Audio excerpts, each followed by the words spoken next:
On April 9th, 1865, the longest and bloodiest episode in American history, the American Civil War, finally came to a close when Robert E. Lee surrendered at Appomattox Court House in Virginia.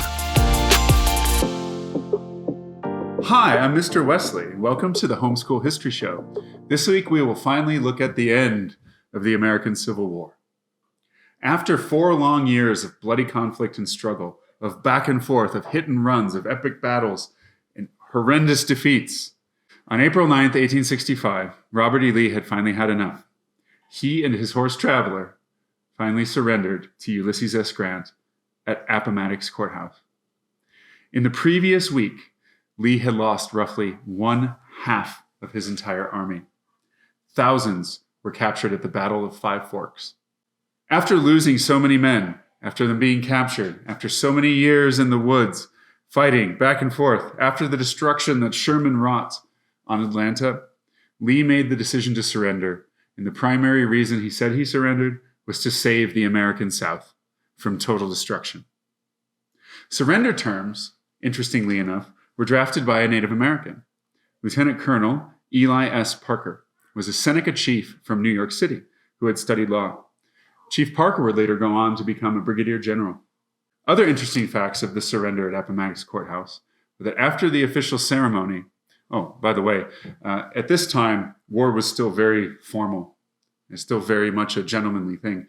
You have to keep in mind, Lee and Grant, they went to the same college together, the United States Military Academy at West Point. These were men who knew each other.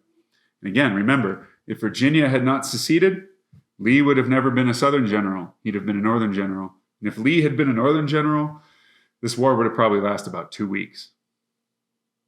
But anyway, these men who respected and knew each other for a very long time, these men come together for formal surrender terms, trade sabers with one another. That's the curved sword that an officer has. You surrender your saber, sign the documents, and end the war. This is the official ritual. And after this ritual, the Union soldiers had so much respect for their Southern enemies that they saluted them on their way out.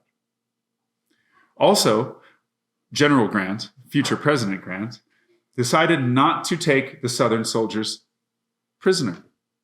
As a sign of respect, he allowed them on their own honor on parole, meaning when you guys come, we say you need to be somewhere, we're going to go do this, we're going to go do that, we trust you to show up and not run away and be criminals about it because we're all gentlemen here.